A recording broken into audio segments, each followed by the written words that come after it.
a few months ago and says, wow, we got to pull you in for the archaeology. That's a lie. I don't drink coffee. Well, I was drinking coffee and donuts. But all I know is, I mean, I was sitting on the edge of my chair like this. I says, wow, you're kidding. Do you ever bring them back dead or alive? Bring them back dead. Wow. And so I said, we're going to have to bring you on. But coming up, summertime, we're closed up shop. June, July, August, we're usually down in Jamaica and mother-daughter trip down to North Carolina and all. But coming up in September, October, our next sessions in September, we're going to be doing Pirates of the Caribbean.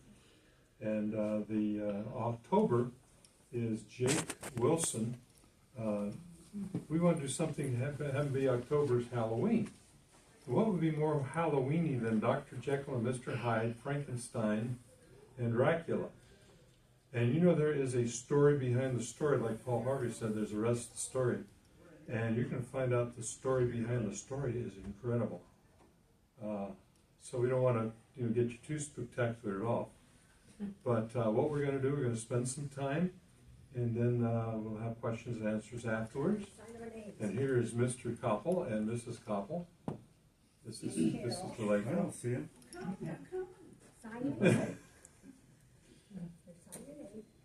Okay, let's give Woody VinZant a good old Lakeland welcome.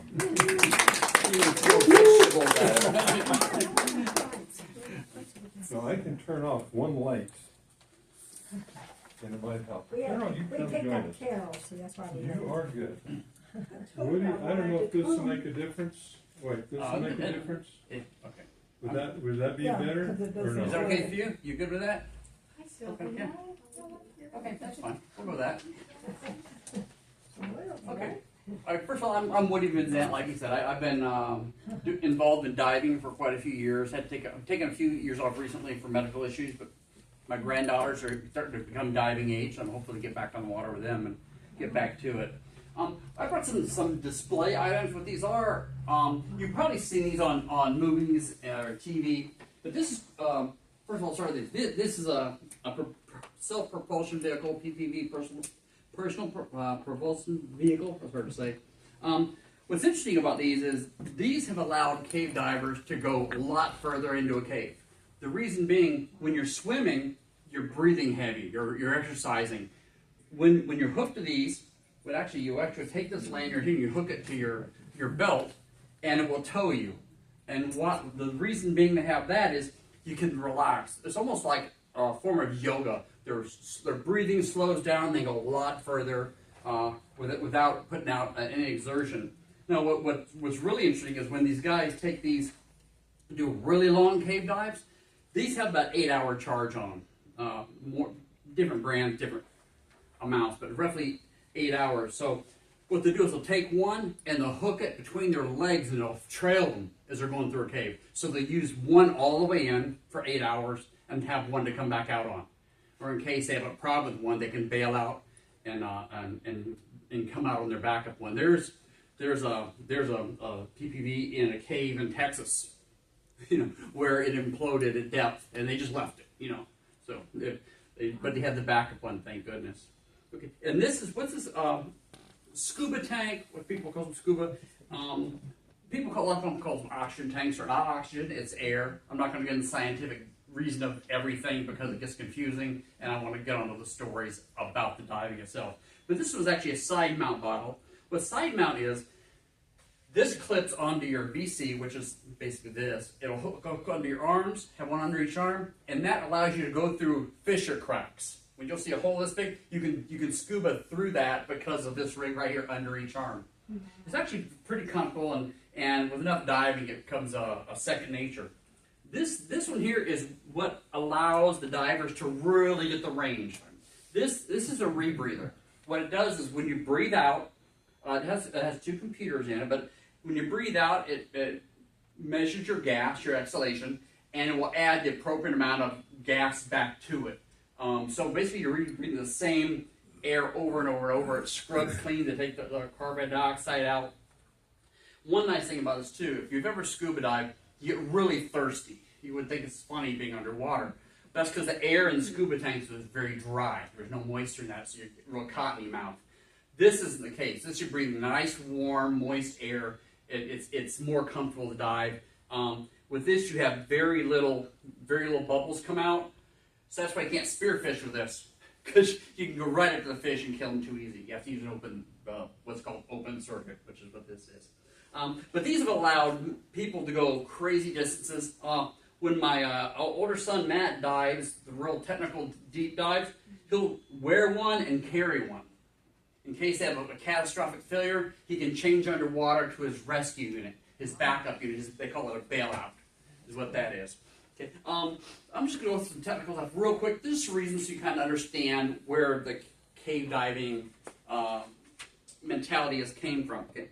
I got open water certified in the year 2000. I thought it'd be fun to learn to scuba dive. And I found out I had a real knack for it. I was real comfortable in the water, just real natural. So in 2002, I took the advanced class. I just did really well on that. And then in 2003, I was doing a drift dive off the coast, and there was a ship there, a sunken ship. And I kind of poked around inside and go, this is cool. Let me go and get a slide going here so you can kind of see what I'm talking about here. Okay. Let's push that button again. Right button. Should be right button. That one right there, the one I'm pushing that isn't working. Does it go to your laptop instead of the TV? Okay. Let me turn it off, turn it back on again. I went to sleep on you. If you're running off the laptop, the button needs to aim at the laptop. Okay. Oh, here. You know what, Putty? Until we get this working, I'll do If that. this was on TV, you would have a thing that would say, the technical difficulties, please stand by. So basically, I guess, there we go. Okay, thank you. All right, I just got to use the, will it work now? He's going to hit delete. I don't know, I guess. Oh, No.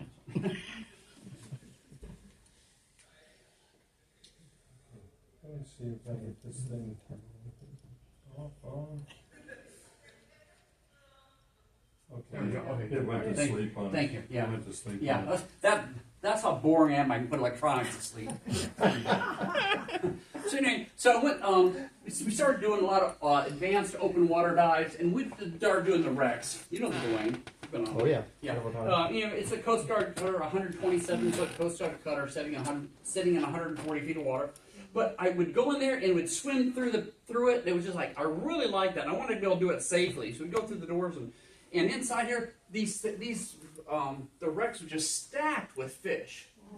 I mean, from floor to ceiling fish. And I thought, man, this is really cool. And we dove this wreck fairly regularly. We had a dive plan to go to the deepest part and swim all the way down the hallway of the main ship. And you could shine your light into the rooms that are just stacked floor to ceiling of fish. And barracuda swimming down the hallway. I just thought it was really cool. But when you start diving a wreck, that's called overhead environment. What that means is you cannot, if you have a problem, you can't go to the surface. You're stuck. And that's why I started inquiring about, I want to take a class on wreck diving. They didn't offer anything like that. So what they offered was into what they call cavern diving.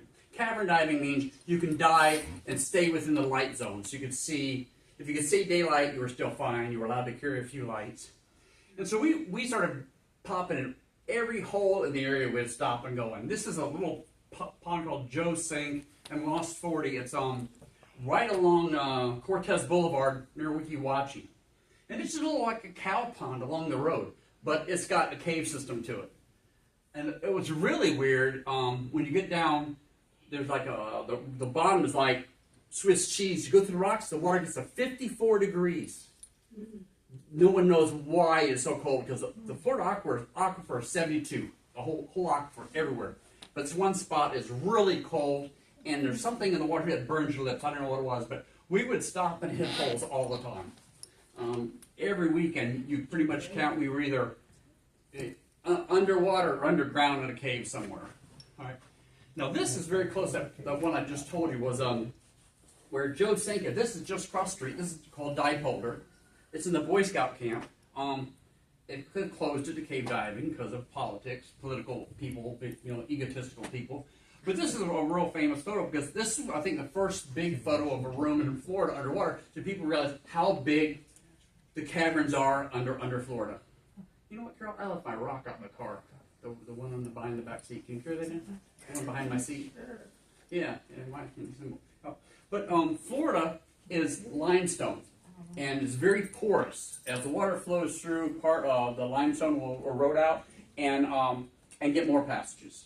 So there's a movie they show kids called Water's Journey. I don't know if you've ever heard of it. And people tell me all the time, oh, have you seen that movie where they swim all across Florida under the ground? Okay. That's fiction. Okay. Now, the place that they dive it's all footage that was actually shot in Florida. I dove almost every place in there. But it's just showing you where the water can move in Florida. They'll take from this dive site to that dive site. But you cannot swim all the way across Florida underwater. They don't connect like that. So the dive pole is an amazing dive. I don't think I'm never going to be able to do that one, but I've done things very similar. Okay, I'll do the next slide. This is Karst Underwater Research. What this is, it's a organization, nonprofit. My son, he runs. I think that's Brett actually, but my son is now the president of this organization, and they do mapping and wiki-watching. They map caves all over Florida, and they do it all for free. And they give all the information to the property owners or to the state, just so they can document where it is and protect these features from like someone overdeveloping them. You know. But if you want to look up some cool stuff, though, Karst Underwater Research. Karst is a term used for underground and how porous the ground is. That's what that is.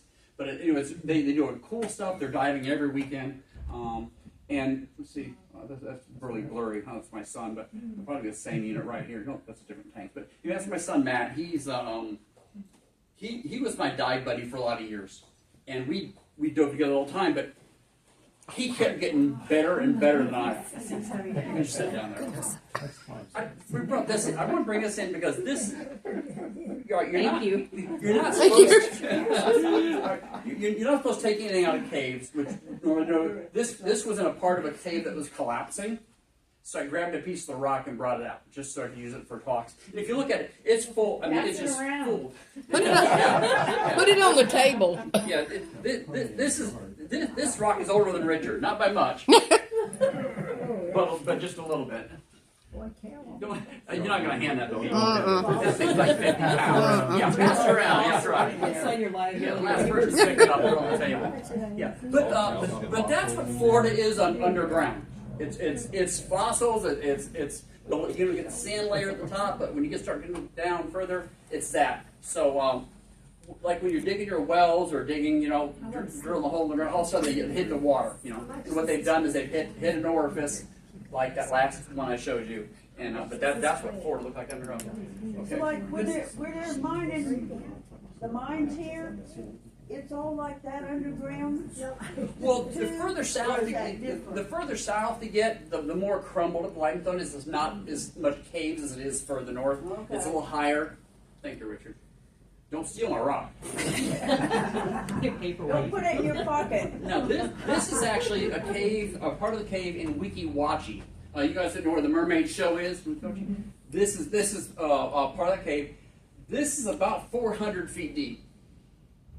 If you've ever done any diving, that means there's a lot of he owes a lot of deco. Deco is when when you start coming up from descent. I'm not going to try. I'll make it as simple as I can.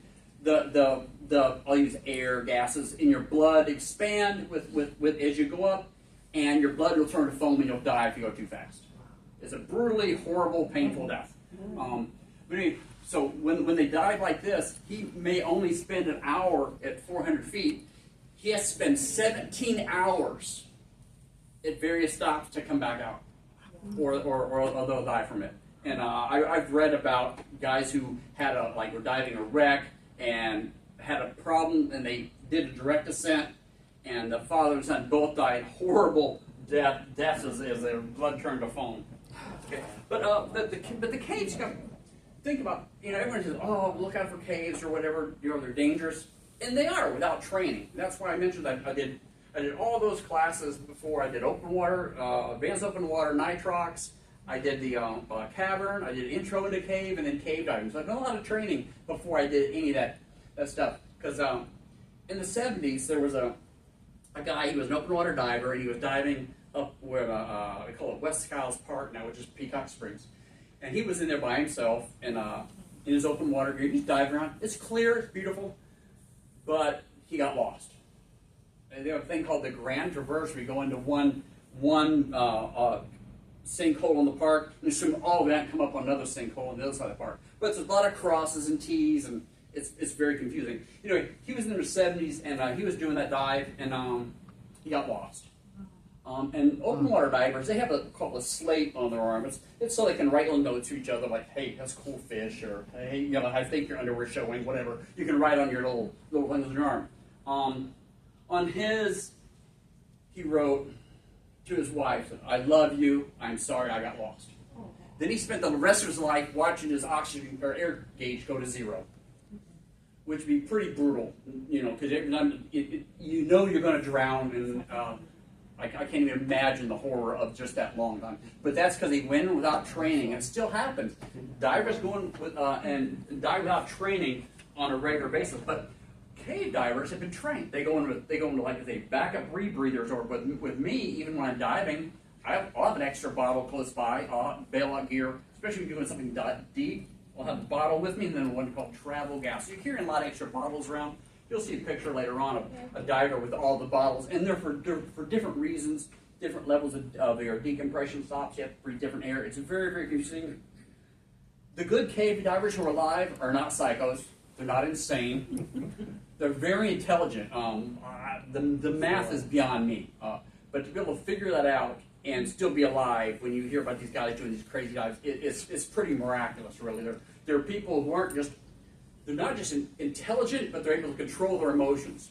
Instinct will get you. When you're underground and you can't see the exit and your mask is flooding, you know, and something just happened and someone just put silt out, which means you can't see anywhere, that's when you really got to dig deep and control yourself, you know, and learn to control your emotions.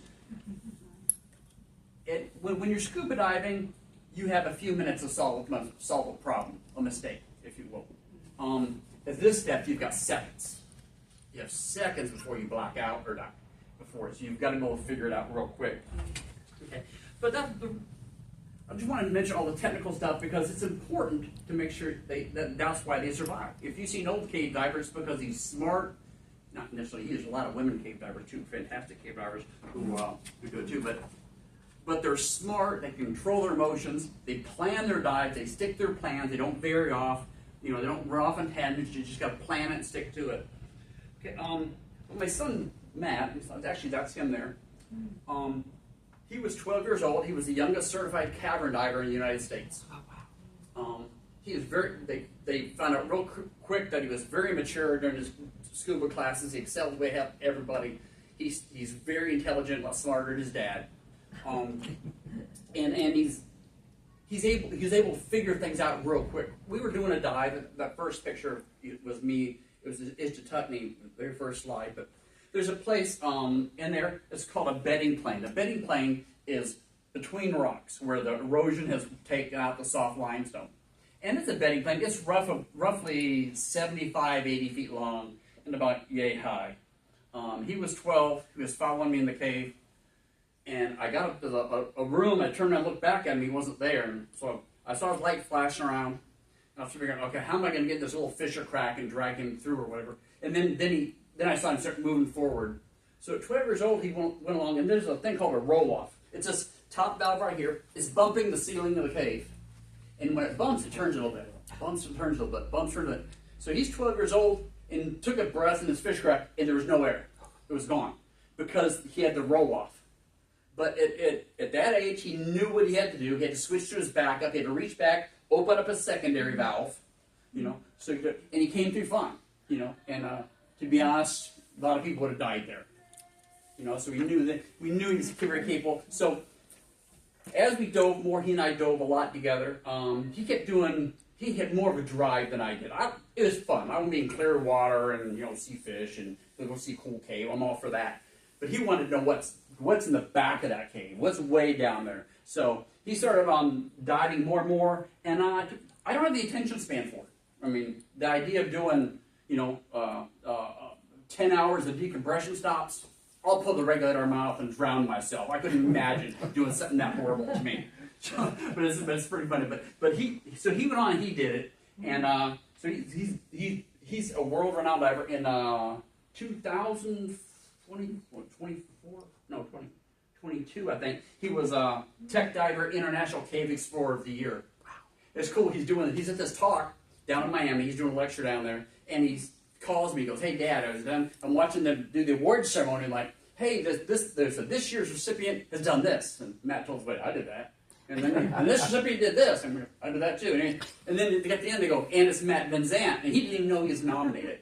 And he tells me, he goes, "Dad, so I'm standing on stage." He goes, with the most renowned cave divers that are alive today, and getting my picture taken. I go, "Well, that should tell you something. You're one of them." How deep is that cave there? That's about 400 feet.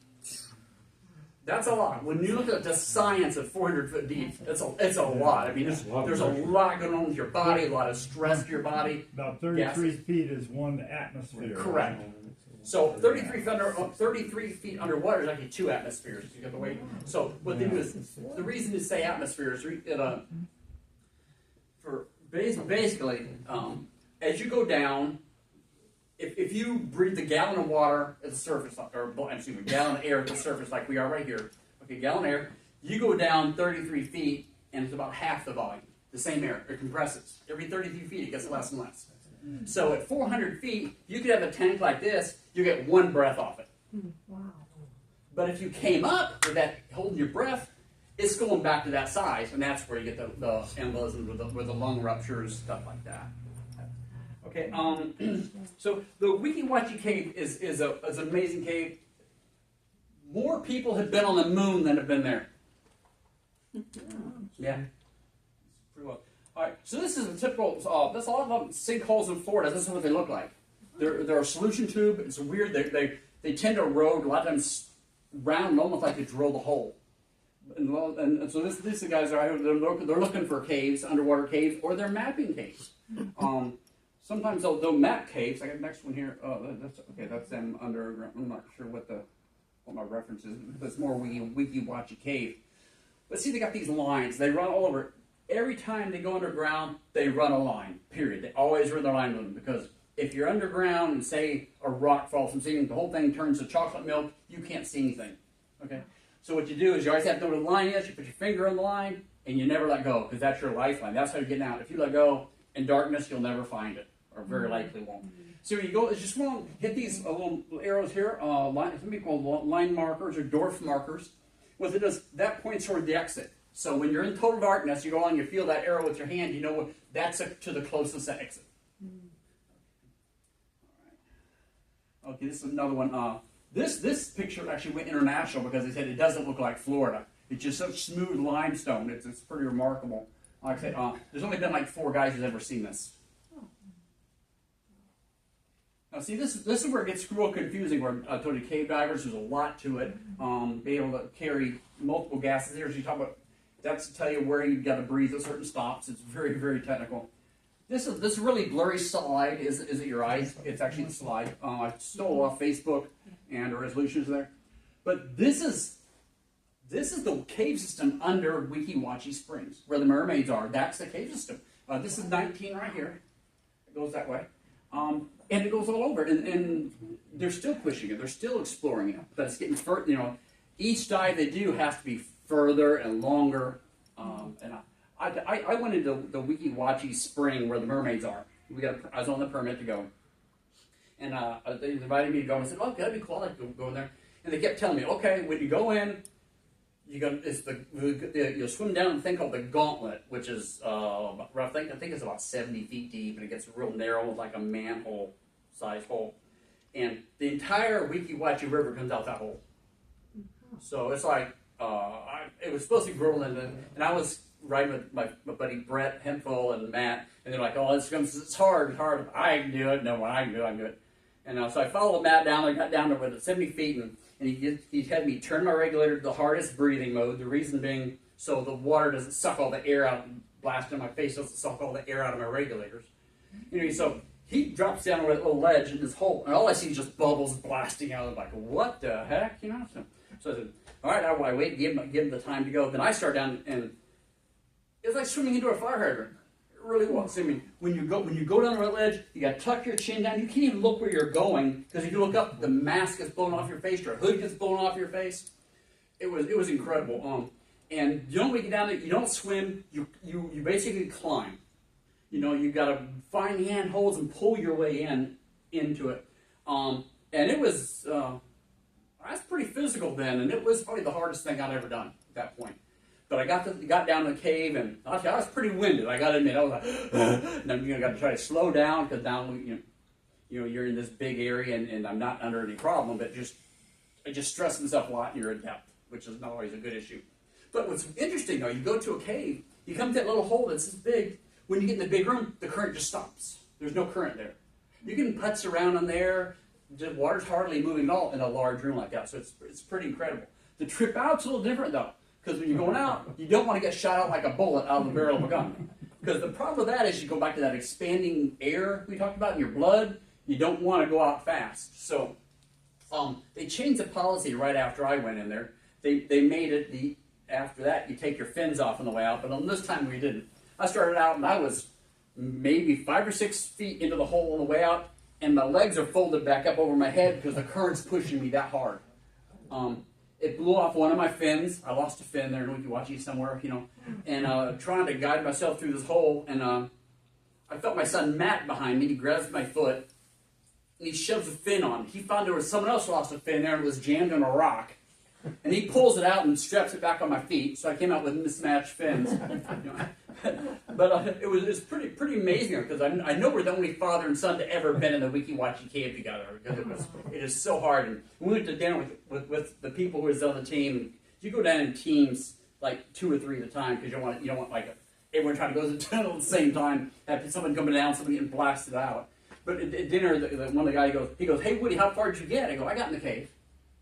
He goes, "You did?" Yeah. He goes, "How many times have you been here to do it?" I go, "This is my first time." He goes, "Dang it." He goes, "This is my 6th time, and I still got blown out." Wow. And I was like, well, I felt pretty proud of myself that I made it. And I found out that over half the team didn't even make it in. They got blasted out the hole. Wow. Yeah, it's pretty intense. Pretty intense, to say the least. Okay, well, this terrible picture is actually a human being bent over. And he's got this disc here. This is Dr. Andy Pitkin. He's an incredible cave diver. He's also he's one of the co-presidents of KUR. But he created this disc here, which is insane. I can't tell you the scientific part of it, why, but the people in the cave can set down a transmitter, and he can walk on top with this machine and can find them. So it knows they're straight down below. So the maps, you can take the maps underwater caves, you can line them up. Because the guys who map the caves from underneath, they're using compasses, and I'm sure they got plastic protractors like you did in elementary school, to figure it out where it goes. But often they're off to the side because they're trying to do this underwater, and at depth sometimes you don't think as clearly as you do it at the surface. So it is but he created this device so he can actually make the maps more accurate. It's pretty amazing.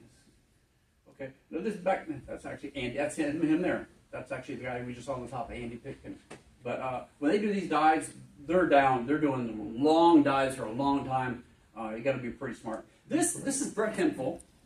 He was president of KUR when it first started. My son and I have done dry caves with him. We cave dived with him. But 2 years ago, he died in a cave in Texas. And he was. It took him like 3 days to get him out because he was so far back in the cave. So few people get him. What's really interesting, my son said that cave has some bad mojo. He says he's not going back in there again. But I told you earlier on about the propulsion vehicle that imploded. I think they said that was Brett's from diving like years earlier. He dove in that cave and his thing it collapsed, imploded and fell to the floor. So he left it. And what I was told is when they found Brett's body that time, he was laying right on top of that PPV that he had dropped years earlier. His body was right on top of that. And my son Matt says he has no interest in ever going back to that cave. Can't blame him. Bad juju there. But he's a great guy. He did a lot. If you look up cave divers in Florida, you're going to see him everywhere. He was always on the news. He was a good speaker, real dynamic. And he's like Grady Judd. Never saw a camera he didn't like, you know. All right. Now, we talk these long dives. This is real How amazing. old was he He was 50s, in the low 50s, I think. Yeah. when he died? Oh, Yeah. he died. Yeah. Now this, they built these, but this is what they call underwater habitat. Because after they do those long dives, if they're going to do it underwater for 8, 10, 12 hours, they're hungry, they're thirsty, whatever.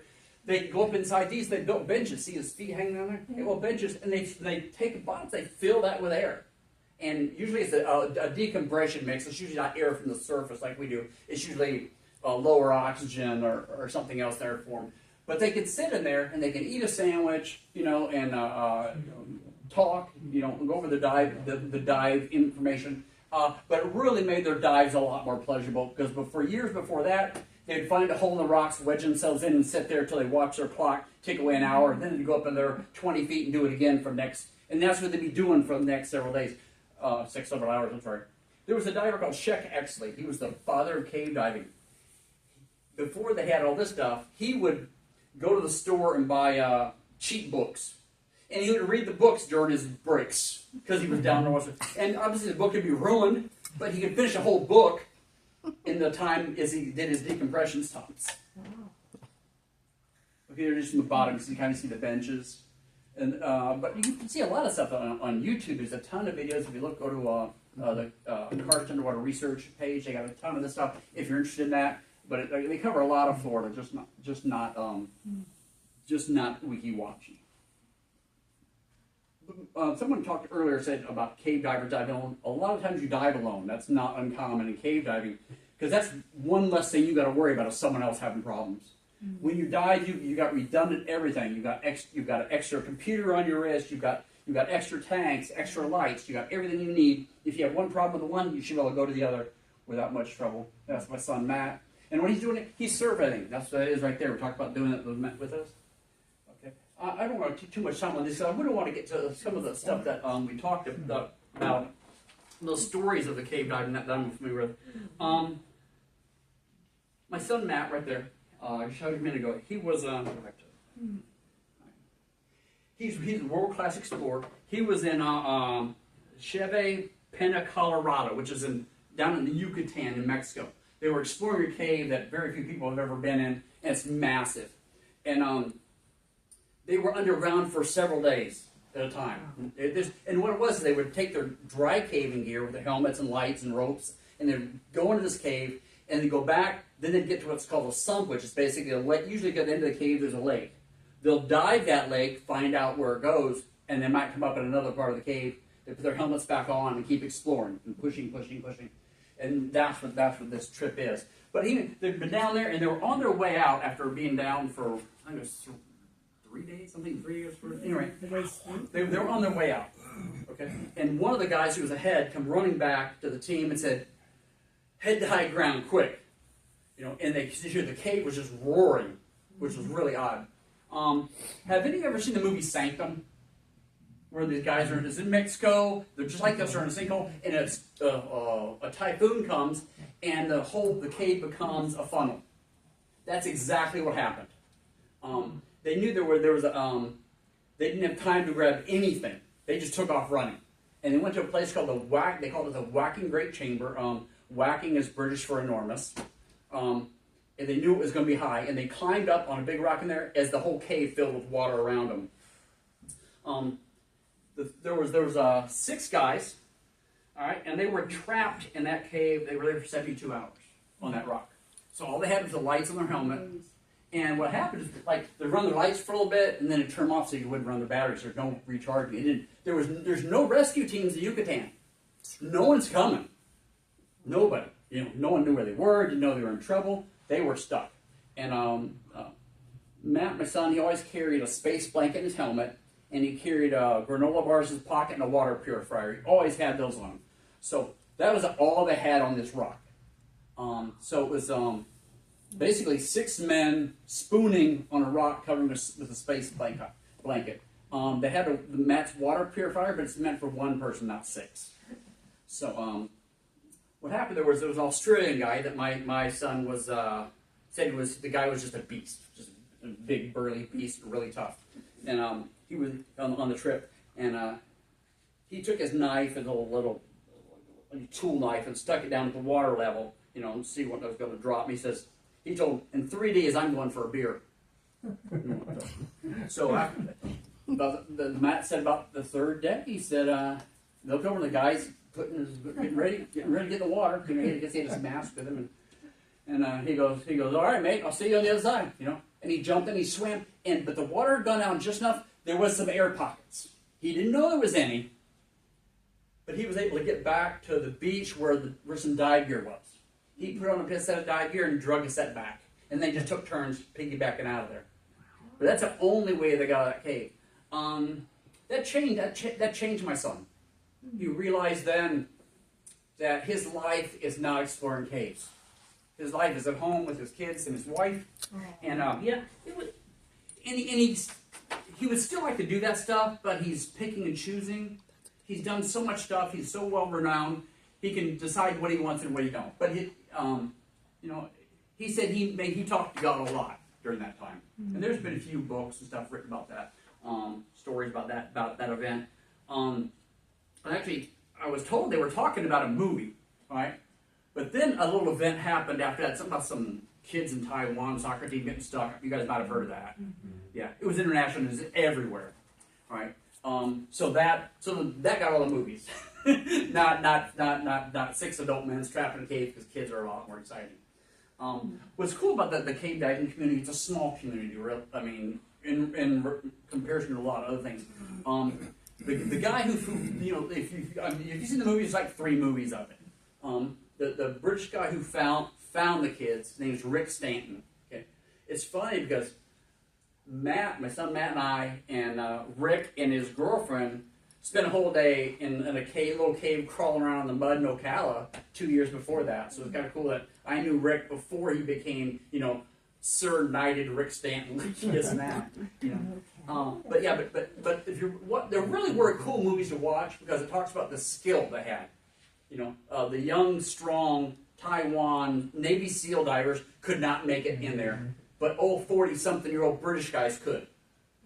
And that's from skill, from doing it, from being relaxed, not panicking, and being smart, planning everything. And it's really cool. I mean, it's really cool that I actually know him. He was going to come down in January. He was going to go jeeping together, but something happened. He didn't make it. Yeah, but the movies were like, it was 13 Lives. I don't know if you've ever seen those. The Rescue and the Thai Cave Rescue. But they're pretty cool. It's really neat that you know that. Okay. In Florida, there's caves everywhere. You've all heard of Jenny Springs, right there in the Santa Fe River. All right. If you go down the river, there's caves all in the river. Jenny's not the only one. We'd get on the boat and we'd just go down the river. Oh, there's see water coming out. Let's go see what it is. We'd poke around the cave.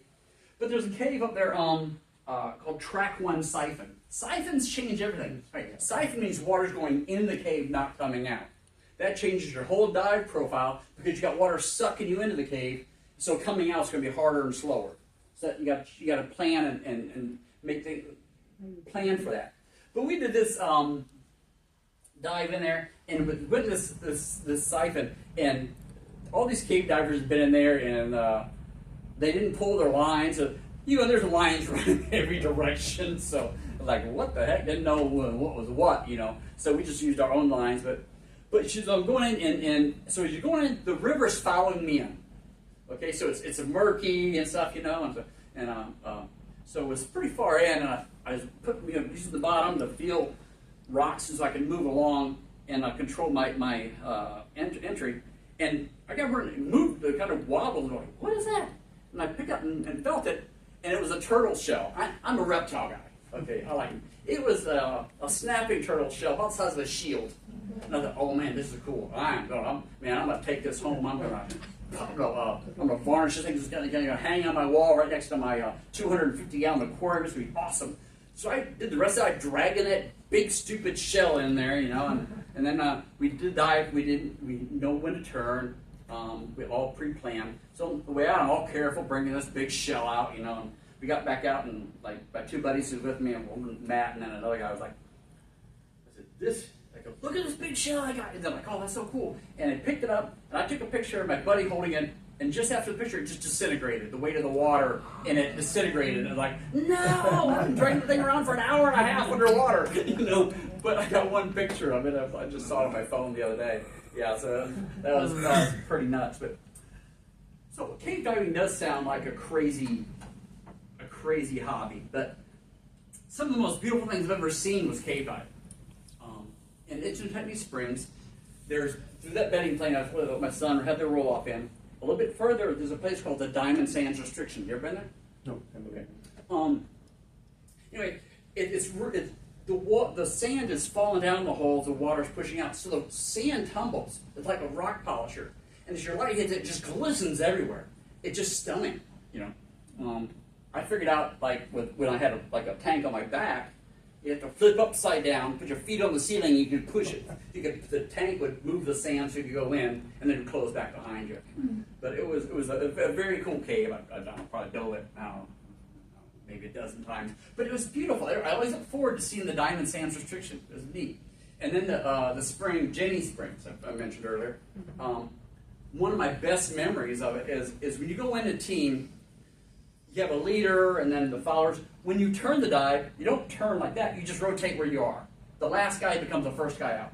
Okay. So I led the dive in with my two sons, and Jenny Springs is high flow, which means it's blasting out of the ground. The beautiful thing about that is the water's clear. There's no particulate matter. It's not dirty because it's moving so fast. All the particulate matters have been blown out of the cave years ago, so it's really beautifully clear. You can even see it. It's so clear. It's amazing. So we turned the dive, and up ahead of me, I saw my two boys. We have all our lights, and they're gliding with the current. And they're going down. They're going under formation, up and around corners, and I'm following them at their lights. And it was like being in space. It was like flying. But that's probably one of my favorite memories of all time is following my boys. And I thought, it's never going to be better than this right here. You know, because it was all healthy, and, you know, I wasn't broken down old man like I am now. And it was just magnificent, you know, and I told myself, this is why I've done it. This is why I spent all that money, not just to see the cave, but to share it with my kids, you know. So my youngest son, he doesn't cave dive anymore. He got married, so she took care of that.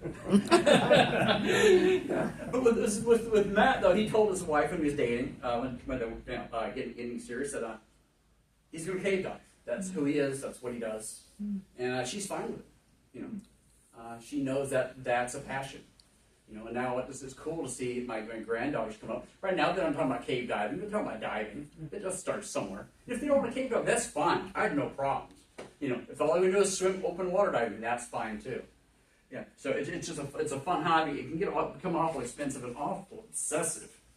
You know, it does, because when you get something, you know, like a little bit more stuff, a little more gear. So I skipped a lot of, I had some more technical stuff to talk about, but the cave diving is more of the adventure and the stories, you know, and the experiences. That's more important than the air you breathe. But the further you get it gets so technical. It's incredible. The science of cave diving is pretty remarkable. Like, you wouldn't think you could breathe helium scuba diving. When you get really deep, like the air we breathe is 21% oxygen, 79% nitrogen, and inert gases. So nitrogen is the gas that can make you sleepy, make you euphoric, make you nuts, basically. So you can replace that with helium for deeper dives sometimes.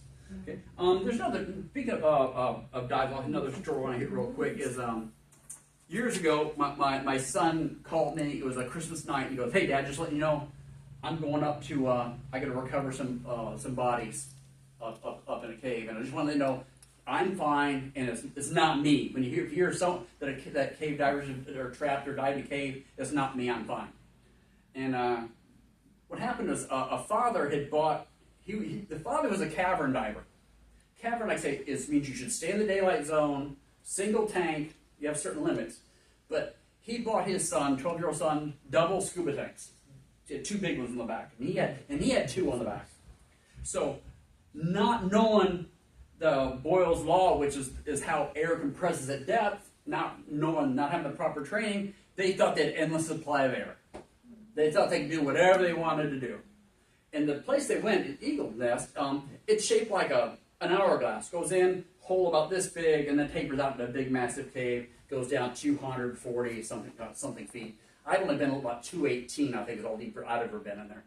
But the guy took his son there, and they never surfaced. So my son and some other guys were there, and they found the bodies, and basically for what they could tell by reading their computers and stuff happening is they were at depth somewhere around 200 feet, and the sun ran out of air. Is what the story has it, and panic would strike you, absolutely. It's perfectly normal, especially for someone who didn't dive a lot. He was a young kid, you know. So what's he do? He bolts for the surface, right? From like almost 200 feet, right? Wow.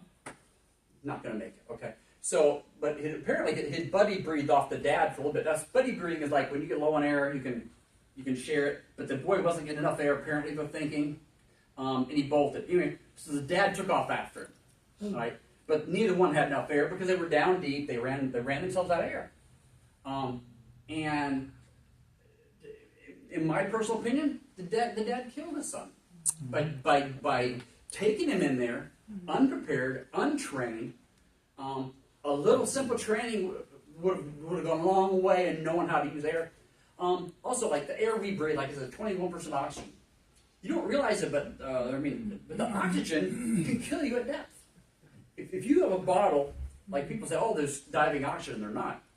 If you have a bottle of oxygen and you take a good deep breath of it at over 20 feet, you can go into shock and it can kill you. You know, it falls out of your mouth, you die. It's happened.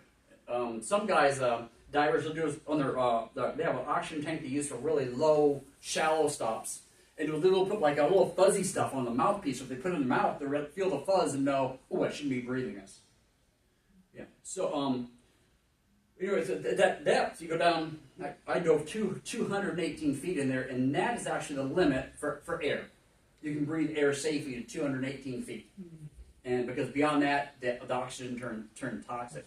But what's strange is the nitrogen in there, you breathe it in, and it's not coming out of your system. It doesn't come out at depth. Nitrogen is a narcotic, basically, a narcotic feeling. Have you ever felt it? No narcotics? A lot of times it affects people differently. It makes me super paranoid when I start feeling it. And you can feel it kind of coming on, and you just can't think as clearly. You don't think as sharp. Some people call it sea euphoria. Euphoria wasn't what I felt. I didn't like it, you know. But I have dove with guys like that. I dove a guy I dove him up to in Orlando, Orange City, Blue Spring. Was 120 feet to the rock, the cork rock down there, I think it was. But it's a shaft straight down. So anyway, I took a buddy there, and the guy was cavern certified, and went down to his own air, and my buddy all of a sudden just started panicking. You know, we had plenty of air, I know we were fine, and he starts clawing the walls trying to find his way out. But what's interesting in that cave, it's shaped like a dome, and the entrance is at the bottom. Yeah. So almost every diver who's ever dived tries to go up into one of the cracks trying to find their way out. There's no way out. You can't go up. You have to go down. So he was out of his mind. And you don't want to have someone grab you who can't think clearly. It's like a drowning victim, basically. You know, you don't want them to get hold of you. Same thing underwater. You don't want someone panicking, grabbing at your mask and everything. So it is, I shined my light at him, kind of shaking it, and you saw my light. He started chasing me like a barracuda after a minnow, man. He was coming after me quick, you know. But I had him chase me to my light to the entrance, you know, and went up a ways. And then I just saw him just calm down, you know. And when we got out, he's like, "Man, you saved my life." He goes, "I had no idea where I was, no way how I was going to get out of there." He goes, I thought I was going to die there, you know. But as soon as he got shallower, his head cleared, the nitrogen breathed out, and it cleared up again. So yeah, but so you got to watch it. I did one more dive with him. It was deep, and I ended up pulling him up, and I said, okay, no more deep dives for him. Never did any more after that. So like I said, I'm not diving too much now, but I look forward to hopefully doing some more in the future. Not this stuff. Those days are gone for me. I don't have much interest in doing it, but it's pretty fascinating. And any guy you know who's a cave diver, they've got it all together, or they wouldn't be doing it. What would you say? You've been there, done that, got the T-shirt? Yeah, I do. Let's see my t-shirt. You see what's in there? Yeah, it's not a good choice if you aren't as successful. Let's go to questions. I've been rambling here pretty much nonstop. Is most of the rocks this, Coquina kind of a rock? Right. most of the rocks are this kind? Yeah, it's a limestone, and it's made up of shells. And there's a cave in Ocala I go to.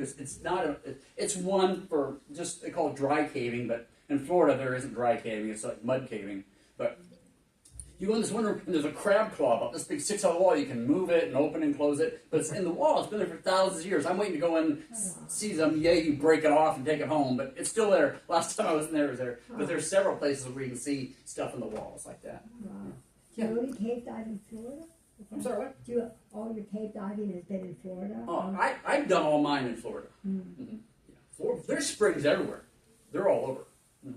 And they're still finding more, which you wouldn't think they would. But now with Google Maps, when my son has time to kill, he'll take Google Maps and he'll look for sites to go dive in.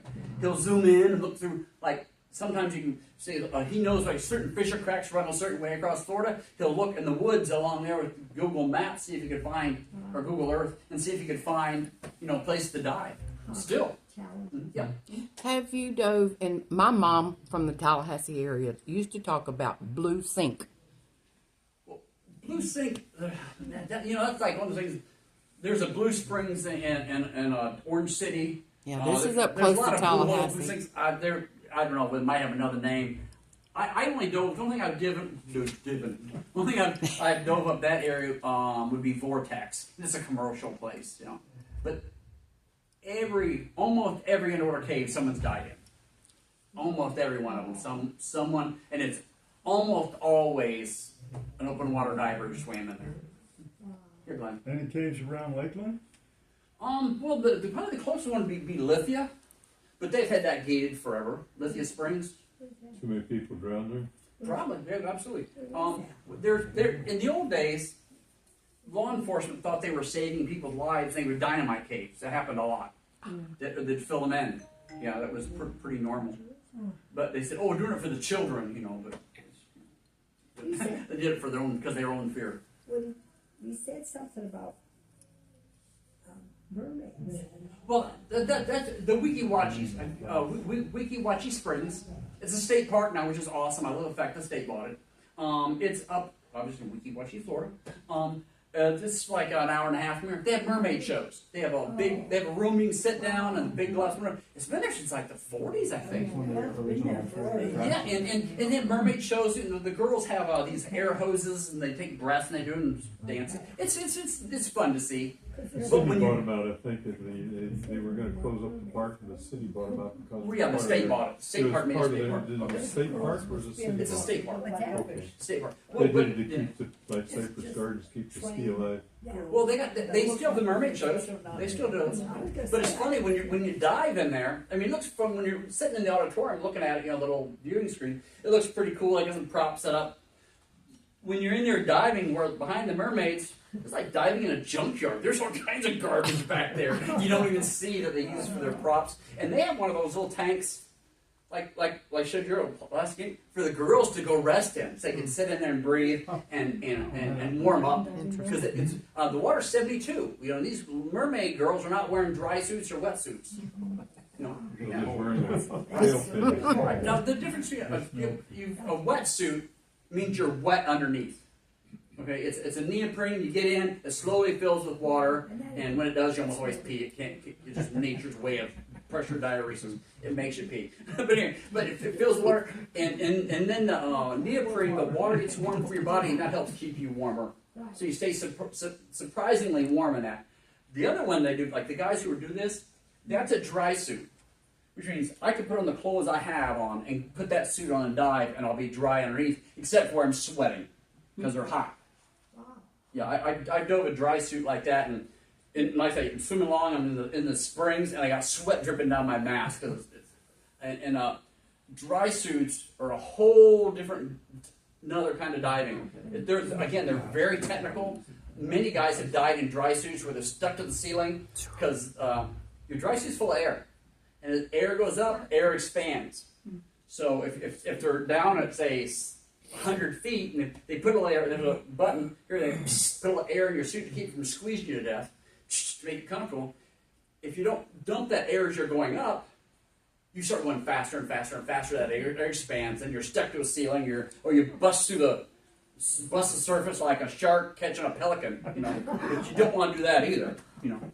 So that makes it more technical. And so that's a big stressor when you're diving. You have a dry suit on, but it's like the long dives. I guess you can't dive that long without being dry because you get just too cold. You just can't get warm.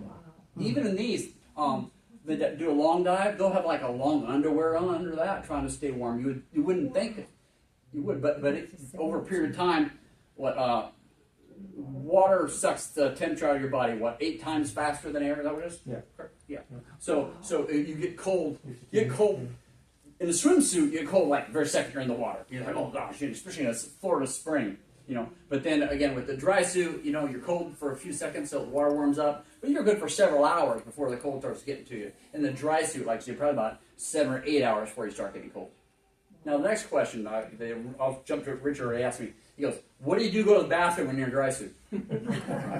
Because you don't want to slosh around your feet while you're swimming. No, but they actually have it's called a pee valve.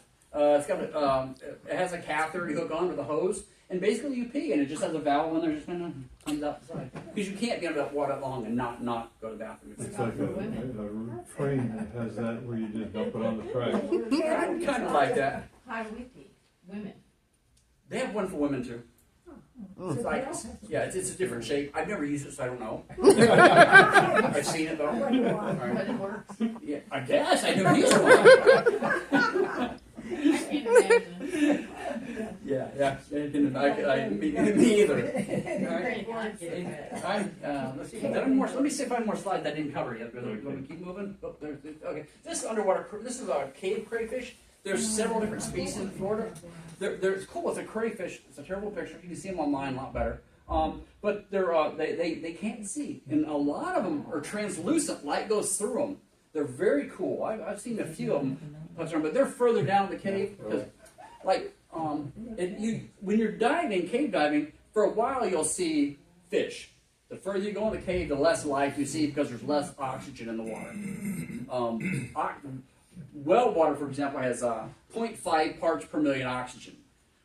Fish need 3 parts per million to survive, to breathe. So it's not enough to breathe. So some of these have adapted themselves to survive. There's isopods, stuff like that. So with the crayfish, we eat anything they find. Isopods, or like a turtle that swam into a cave. Anything that goes in a cave, they'll predate upon. We have gone in a cave before and seen catfish surprisingly far back, and they appear to be blind. Even though they had eyes, they just probably look blind from being in the dark that long, because you swim by them, they don't even seem to notice I'm there. These are some of the line markers we talked about. And sometimes, like when a line will join, they'll have something like this where it doesn't really matter which way it goes. It's just letting you know you're at the main line. And you go down a little further, you can feel the arrow, and that tells you which way to go. And cave divers carry those in their pouches. So periodically, when you're putting your line out, you'll just clip that on just to make sure you know where to go if you have a silt out. There's a drill you learn when you're cave diving. They call it a lost line drill, where you can't see and it teaches you how to hunt for your lost main line in the cave, because that is actually it's your lifeline. Without it, you're in trouble. This is more of the divers. This is a Wiki-Wachi cave also. Yeah. That's pretty remarkable. I think that's underneath us right now. Wow. It's beautiful. It really is. And when you're diving like that, it's so peaceful. And if you're doing it right, You're not bouncing off the ceilings or sinking in the, you know, the buoyancy. Like I've had a bad back for years. I'm in the water. I don't have a bad back. I can dive and I feel fantastic. But these were taken. There's a Russian photographer who comes by the name of Krill who does all these beautiful photos of them in these caves. There's a better picture of one. Wow. See, you can see his eyes are totally gone there. So what is that, a crayfish? It's a cave crayfish. There's several different species of them. But they're, you know, about that long. But they're pretty cool. But they I can't like see. them. Now this, we talk about planning. This is where you really got to get smart. You know, it's talking about your stops, how deep you are. It's got might have your mix on there, depending what your air mix. It's part of your I don't know, Teddy. I never wrote that. But it's part of the mapping, and a lot of everything's planning. You got to plan everything. Yeah, that's a cool thing. You ever get tired? Do you sleep? I'm sorry. If you're in a cave for a long 17 hours or so, you have to stop and sleep somewhere? Well, you don't sleep. You just rest. You know, you just kind of just basically zone out. You know, Close your Close you your don't eyes and hope you don't want to wake fall up. asleep and spit out your regulator. You close your eyes and hope you wake up. Well, yeah, I mean, I don't know enough where I just zone out, but my son's really good. He just turns into a zombie. All right, yeah, this is early on. This is that jug hole initial technique where he went through the bedding plane. But this is the side mount tanks, like this right here. See, they go under your arms instead of on your back. It allows you to go through those fissure cracks much easier. Oh, they lighter in the water? That thing feels 60, 70 pounds, 80 Right. pounds. This is a steel tank. If you're diving a wetsuit like he has there, wetsuits are buoyant. They make you float. So you have to wear weight belts. Some people don't like weight belts. I don't like them. But if you use a steel tank, you don't have to. And also, if you use like an aluminum tank when you're diving, as it gets close to being empty, it becomes buoyant. You start bouncing around because you got air in it. So everything, you've got to control your buoyancy in the water. That's everything. If buoyancy is where you are in the water, your profile in the water. If you can't control that, you don't need to be going to any kind of overhead environment. Just stay open water, enjoy the reefs, you know, shallow reefs where it's safe and have fun. There's nothing wrong with it. Nothing wrong with that. You know. Okay, that's actually me there. I'm just getting ready to head out of the cave after a dive, and that's just I'm just doing a simple back mount dive. So yeah. Well, this was before we keep watching because my fins match. Woody, you got 2 minutes. Okay. All right. And then you go question answer. Okay. All right. So this now the Wiki Wachi cave, Ishitutney cave. Sorry. It's a long walk from the parking lot to that dive site. It's got to be 3/4 of a mile, and that's a lot when you're carrying gear. And after you dive, if you exert yourself, you could end up getting like a issue with the blood expansion because you're working too hard after having extra nitrogen in your system. So I got this little cart there, and we would just load that thing up and go down the trail. We just come back one time as we'd done the dive and we was on had a little cart and we're towing back to these two big guys come walking by with their big doubles on, and I'm thinking they've never done this cave before. They're doing a little cavern dive in the basins. They're not getting to that little bedding plane. They're big boys with the big back mounts. But they didn't do any research, they were just going diving. And so we walked a little further, and there was a little bench halfway from the parking lot to the spring. And this woman sitting there, I guess she was with him, and she had 2 tanks in the back. And she goes, how much farther is it? I go, you're halfway. And she just burst into tears. She had been carrying this stuff from the parking lot, and she was whipped. And I didn't have the heart to say, just wait here for your buddies to be back in an hour. You know, when they don't get, because they didn't do the research, you cannot get to that bedding plane. Real quick though, that bedding plane area, it was in that site there. I went there with my son Matt, and I had a back mount tank, which is the one on the back, and my son had the side mounts. Might have been that same one you saw. And I started going to the bed because I talked to my buddy Brian, who's an avid diver, lives in the area, and he'd said he'd went through the back mount. It's like, well, if he can do it, I could do it. So I'm in there, I'm going through this bedding plane. I'm like, ping, ping, and this little fish rod, ping, kept hitting the ceiling and tipping sideways. And I found a little trough in where erosion was. I could push the rocks out, get a little deeper to squeeze it. So I got in there, and we didn't. And I had a great dive, and came out. My tank was just all beat up and scuffs all over, and the knobs were all beat up on it. I called my buddy Brian and go, yeah, I went to that bedding plane you told me about with that back mount. I said, it was harder than I thought. He goes, I never did that. I go, what? You told me you did. He goes, no, I was talking about a different cave. So the whole reason I pushed through, I go, if Brian can do it, I can do it. But it was pretty funny. But the best times I had is with those guys there, you know, doing the diving. You know, it was in session. Woody, let's make an announcement, and I'm going to make a few announcements. My wife and I have to leave to our son's here in a couple minutes, but if you folks want to stay as long as you want with Woody and Carol, carry on. But our June, July, August sessions, nothing for summer. A lot of us are traveling, some of us down Jamaica and some are North Carolina, whatever. The next sessions are September, October. That's the fourth Saturday of the month, September 27th, October 25th. September 27th, we're going to do Pirates of the Caribbean. And Right. October 25th, we're going to do Dr. Jekyll, Mr. Hyde, Frankenstein, and Dracula, and the rest of the story behind the story. And so that's up and coming. November, December, we usually, because of holiday, because of Thanksgiving, because of Christmas, we tried it last year. We had about 2 ladies show up, and it didn't work out to try to do club during holidays. So me and my wife are closing down shop. I'm closing down the computer. But Woody, Yeah. carry on. You've Okay. got them. All right. What's Pirates of the Caribbean about? Is that movie? You'll have to come and see. I think the talk Jake's going to do on the Halloween thing, I've heard him touch on it. It's amazing. It's really good stuff. Talking about the Halloween and how it applies to Christians. It's very, very good. I might try to squeeze that one in myself. But can I answer more questions? At least I'll make an attempt at it. This Carol, have you done any of this? I've done not, I've taken her on a few cavern dives, Really? and I didn't. but she didn't like it. It wasn't her gig. It's one of those things where you either love it or hate it. I know. You know, But well, you the one tried. I took her to a place in Buford. You ever go to Buford Sink?